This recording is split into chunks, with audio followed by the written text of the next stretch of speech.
Hai sobat, bertemu lagi di Panara Channel Gudangnya Informasi. Pada video kali ini, kita akan membahas mengenai macam-macam seragam TNI dan Polri. Untuk itu, saksikan video ini hingga berakhir ya. Menjadi seorang prajurit TNI dan Polri merupakan cita-cita bagi sebagian orang. Berseragam loreng hijau serta coklat menjadi ciri khas kegagahan para prajurit TNI dan Polri. Namun, seragam TNI dan Polri ternyata tidak hanya itu saja.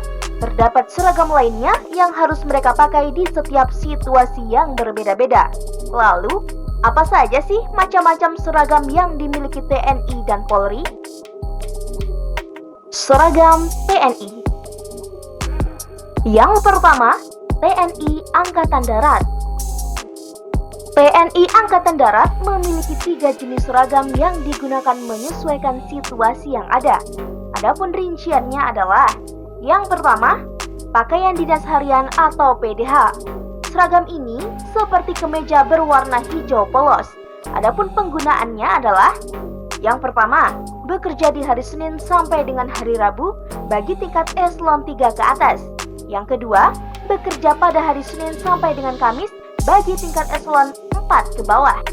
Yang ketiga, tugas jaga bagi eselon 4 ke bawah pada hari Senin sampai dengan hari Minggu.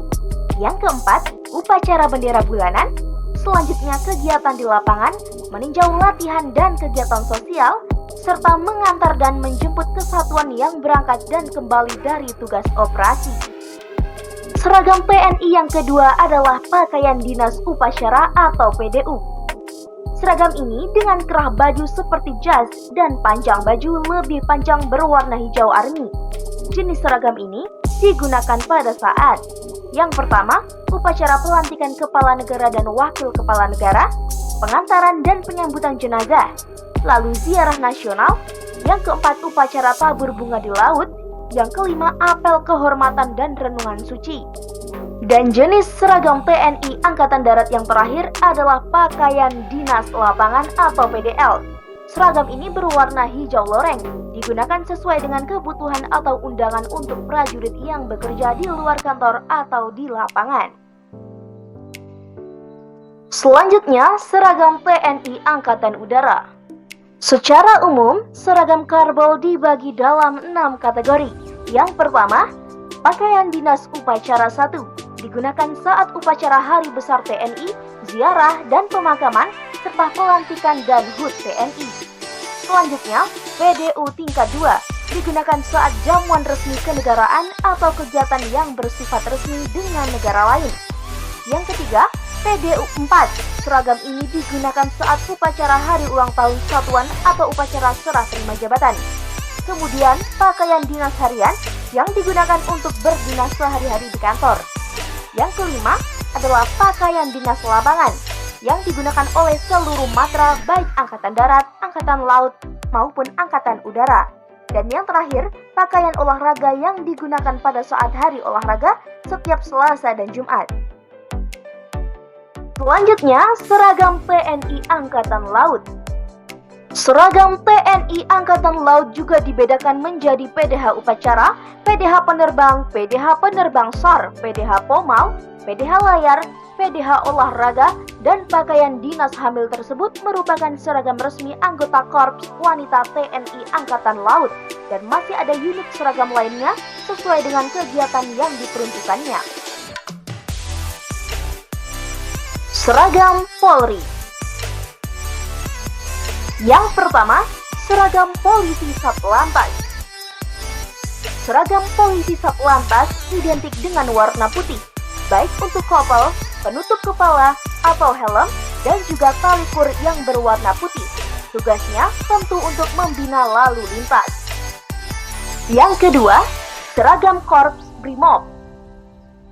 Seragam dari anggota Korps Brimob sendiri umumnya berwarna serba hitam dan membuatnya tampak gagah. Tugas dari Korps Brimob sendiri yakni untuk menangani kejahatan tingkat tinggi, menangani keadaan darurat, dan membantu tugas dari kepolisian wilayah. Yang ketiga, seragam Sabhara. Hampir sama seperti seragam dari Satlantas, seragam Sabhara berwarna abu-abu dan yang paling sering kita lihat. Untuk tugasnya, yakni melindungi, mengayomi, dan sebagai pelayanan masyarakat serta penegak hukum. Yang keempat, seragam polisi PBB.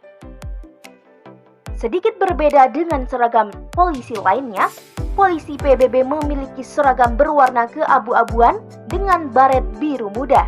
Tugasnya adalah untuk menjaga perdamaian negara berbasis. Yang kelima, seragam polisi pariwisata. Untuk seragam dari polisi pariwisata umumnya berwarna coklat dengan dasi merah. Pada beberapa momen, kita mungkin sering melihat polisi pariwisata yang berpatroli menggunakan sepeda. Tugas utamanya tentu untuk memberi keamanan di suatu objek wisata dan melayani para wisatawan yang berkunjung. Yang keenam, seragam Provos dan Propam. Provos dan Propam merupakan dua divisi kepolisian yang bertugas untuk membina profesi. Selain itu, mereka juga berperan untuk memberi keamanan di lingkungan Polri. Seragamnya berwarna coklat dengan baret biru. Yang ketujuh, seragam polisi air dan polisi udara. Untuk kedua divisi ini punya warna seragam yang identik, yakni berwarna biru. Tidak sama seperti seragam polisi pada umumnya. Sesuai namanya, polisi air dan polisi udara ini tugasnya untuk memberi keamanan di wilayah laut dan udara. 8. Seragam polisi pantai. Anda mungkin cukup sering menemukan polisi pantai berbarengan dengan polisi pariwisata. Meski demikian, tugas kedua divisi ini tentu berbeda loh. Di mana untuk seorang polisi pantai hanya bertugas untuk memberi keamanan di daerah pantai. Seragamnya dominan berwarna oranye dengan model yang lebih casual. 9. Seragam polisi sepatu roda. Divisi kepolisian berikutnya yakni polisi sepatu roda yang biasanya berseragam warna putih dengan strip oranye. Polisi sepatu roda umumnya sering kita jumpai saat Car Free Day di beberapa daerah. Sesuai namanya, polisi sepatu roda mengenakan sepatu roda untuk melakukan patroli. 10. Seragam Lab 4 Polri. Saat ada kasus kejahatan atau yang lainnya, biasanya akan dilakukan yang namanya olah TKP.